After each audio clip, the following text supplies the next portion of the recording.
আমি মোহাম্মদ মকসুদুল মমিন, গ্রাম পাইকপাড়া আমার জন্মভূমি। আমি জাতীয়তাবাদী কৃষক দলের বর্তমানে কালীগঞ্জ থানা সংসদের আহ্বায়ক হিসাবে দায়িত্ব পালন করছি, বিএনপির অঙ্গ সংগঠন হিসাবে।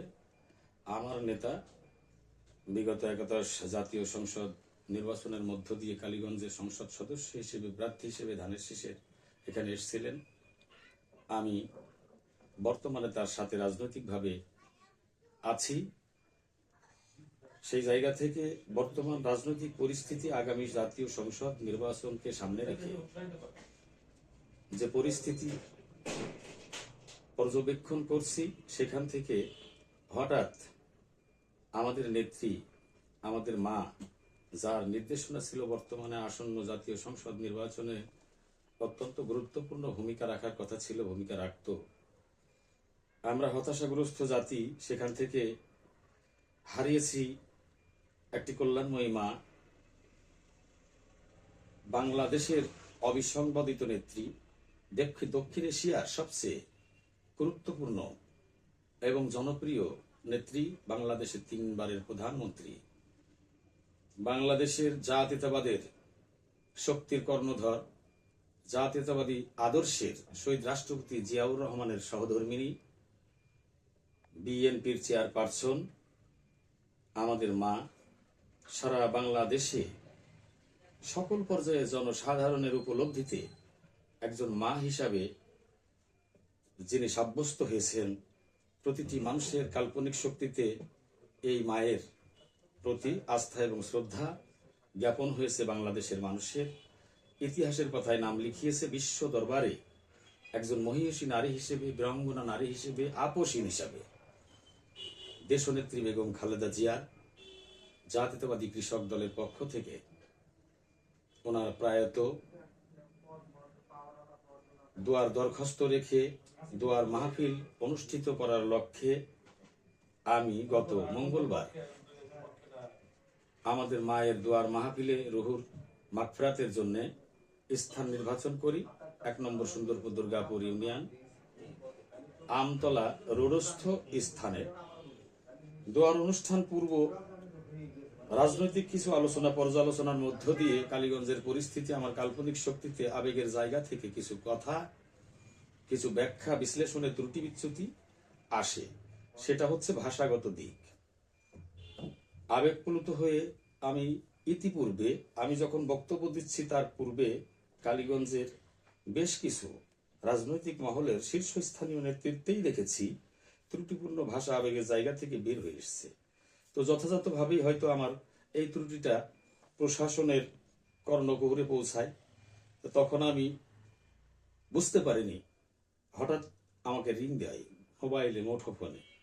পরিচয় জানে, পরিচয় জানলে তার পরিচয় আমি জানতে চাই। আমি বুঝতে পেরেছি নির্বাচনী কার্যালয় থেকে একটি ফোন এসছে। তো ওনার কাছে আমি প্রথমে তো ফোনের মাধ্যমে জানতে চাইলে উনি বলে নাই, আপনি আসেন, কথা হবে। তো আমি আইনের প্রতি শ্রদ্ধা সম্মান রেখে, আইনের মানুষ যখন আমাকে তার উপস্থিতি, আমার উপস্থিতি চাইছে, তখন আমি যথাসময়ে, ওনার নির্দিষ্ট সময় আমাকে দেওয়া ছিল, আমি সেই সময় উপস্থিত হয়ে আমি তার সম্মুখপানে দণ্ডায়মান হই এবং আমার ত্রুটিপূর্ণ নির্বাচনী আচরণ বিধিতে যে আইন প্রয়োগ করা হয়েছে, যথাযথভাবে আইনের প্রতি শ্রদ্ধা সম্মান রেখেই ওনার সাথে এই বিষয়টি নিয়ে উনি আমাকে যে দণ্ডে দণ্ডিত করেছেন, আমি সেই দণ্ডে দণ্ডনীয় অপরাধী হিসাবে আমার অপরাধকে স্বীকার করে আমি ওনাকে সালাম দিয়ে বের হয়ে এসেছি ইনশাল্লাহ। সেই জায়গা থেকে আমি দেখতে পেয়েছি যে আমার জাতীয়তাবাদী দলের অন্তর্ভুক্ত বিভিন্ন অঙ্গ সংগঠন সহ পেশাজীবী বিভিন্ন জায়গা থেকে আমার বিরুদ্ধাচরণ বা রাজনৈতিক পর্যালোচনায় অনেকেরই অনেক রকম বাক্য বিনিময় আমার ফেসবুকে কমেন্টসে বিভিন্নভাবে আমার উপরে ছুড়ে দিয়েছে। আমি আমার জায়গা থেকে দাঁড়িয়ে আমি বলতে চাই, রাজনৈতিক অভিজ্ঞতা থেকে বলতে চাই, অত্যাচারিত নির্যাতিত জনতা, এই কালীগঞ্জের মানুষ, প্রতিটা মানুষই আবেগপ্লুত হয়ে গিয়েছে, হতবিহ্বল হয়ে গিয়েছে, বিড়ম্বিত। সকল শ্রেণীর মানুষ একটা পর্যায়ে, যখন পরিস্থিতির আলোকে কথা বলেছি, হয়তো ত্রুটি বিচ্যুতি হতে পারে।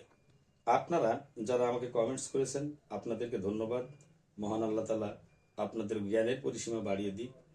আমি এটা আল্লাহর কাছে আপনাদের জন্য দোয়া চাই। এবং রাজনৈতিক পরিসরে পরিস্থিতির আলোকে আজকে বাস্তবতা বুঝে, বাস্তবতার নিরিখে, দীর্ঘ রাজনীতির এই অভিজ্ঞতা থেকে আপনাদেরকেই বলবো, আপনারা অন্তত দয়া করে কালীগঞ্জের এই মানুষের আত্মীয়তা, কালীগঞ্জের মানুষের মর্মিতা, কালীগঞ্জের মানুষের যে একে অপরের সাথে যে সংযোগ, যে ভালোবাসা, যে মহব্বত, যে হৃদয়ে গাথা চলাফেরা, এইটা কখনোই যেন, কোনো সময়ই যেন কোনো মানুষ এসে বা কোনো বাইরের কোনো শক্তি এসে, আমরা যেহেতু ভাই, যুদ্ধের ময়দানে ভাইকেই প্রয়োজন হয়, সেই জায়গা থেকে আমি মনে করি আপনারা আমার ভাই। বোঝার উপলব্ধিতে ত্রুটি বিচ্যুতি আমার যেমন হয়েছে, আমি মনে করি যে যারা আমার বিরুদ্ধে আচরণ করেছেন অবশ্যই তারা আমার ভাই। আমার ভুল ত্রুটিগুলো আরো খেয়ালে এনে দিয়েছেন। সেখান থেকে আমি আপনাদের কাছেও ক্ষমা প্রার্থী, যদি আমি আপনাদের কাছে ভুল করে থাকি, আপনাদের জ্ঞানের কাছে যদি ভুল না করে থাকি, তাহলে আপনাদেরকে আহ্বান করব, এই ষড়যন্ত্রের হাত থেকে দয়া করে কালীগঞ্জের মানুষকে বাঁচান। আমরা রাজনীতি করি নীতির স্বার্থে, রাজনীতির স্বার্থে। নীতি আদর্শ যারা বেছে কিনে কালীগঞ্জের মানুষকেই বেছে দিবে, এই ভূখণ্ডটি বেছে দিবে, এই জন্মভূমিতে জন্ম নিয়েছি, সেখান থেকে রক্ষা করার দায়িত্ব আমাদের। এই যুদ্ধে যদি সবাই শরিক হন, আমরা ইনশাল্লাহ কামিয়াবি হব আগামী দিনে। এই কালীগঞ্জ বিগত দিনের ইতিহাস যেটা হয়েছে, বেচা কেনার ইতিহাস, বিগত দিনে আগামী ভবিষ্যতে আমরা যদি রক্ষা করতে পারি, আমাদের দিয়ে ভবিষ্যৎ প্রজন্ম শিক্ষণীয় বিষয়গুলো তাদের অনুধাবনে যাবে। অতএব সবাইকে ধন্যবাদ জানাচ্ছি। ভালো থাকবেন, সুস্থ থাকবেন, সুন্দর থাকবেন। আগামী জাতীয় নির্বাচন জাতীয়তাবাদী দলের পক্ষে হোক এবং জাতীয়তাবাদী দলের এই জনপ্রিয়তা যাতে আরো উত্তরোত্তর বৃদ্ধি পায়। এবং সর্বশেষ আমি বলি, যে ব্যক্তিটি স্বতন্ত্র প্রার্থী হয়ে কালীগঞ্জে দাঁড়িয়েছে, আমি মনে করি ব্যক্তি যে হয়েছে, দীর্ঘদিন ধরে 18 সালের পর থেকে আমাদের মামলা, হামলা, অত্যাচার, জুলুম, নির্যাতন, হসপিটালের রোগাগ্রস্ত সকল প্রকার বিষয়ের উপরে একটা অংশীদারিত্বের দখল করেছে। এই অংশীদারিত্বের জায়গা থেকে, দখলদারিত্বের জায়গা থেকে আমরা তার কাছে ঋণী। আমরা কোনো না কোনো মায়ের সন্তান, বাপের সন্তান, আমরা উপকৃত হয়েছি এই মানুষটি দ্বারা। সামাজিকভাবে, গোষ্ঠীগতভাবে, পারিবারিকভাবে, রাষ্ট্রীয়ভাবে, যেটাই বলেন, সাইফুল ইসলাম ফিরোজ কালীগঞ্জের মাটি, সন্তান, ছেলে, ধর্ম, বর্ণ নির্বিশেষে সকল পর্যায়ের মানুষের সাথে তার সখ্যতা গড়ে উঠেছে, ভালোবাসা হৃদয়ে স্থান নিয়েছে। অতএব মানুষের এই ভালোবাসাকে আপনারা সম্মান দিবেন, আমরা সম্মান দিব। আগামী নির্বাচনে জনাব সাইফুল ইসলাম ফিরোজ ভাই ভালো মানুষ হিসেবে, যোগ্য মানুষ হিসেবে আমরা তাকে নির্বাচিত করে আগামী সংসদে পাঠিয়ে আমরা যাতে কালীগঞ্জের সকল প্রকার উন্নয়নের শরিক হতে পারি, এই আশাবাদ ব্যক্ত করছি। সবার সুস্বাস্থ্য, মঙ্গল, দীর্ঘায়ু কামনা করছি।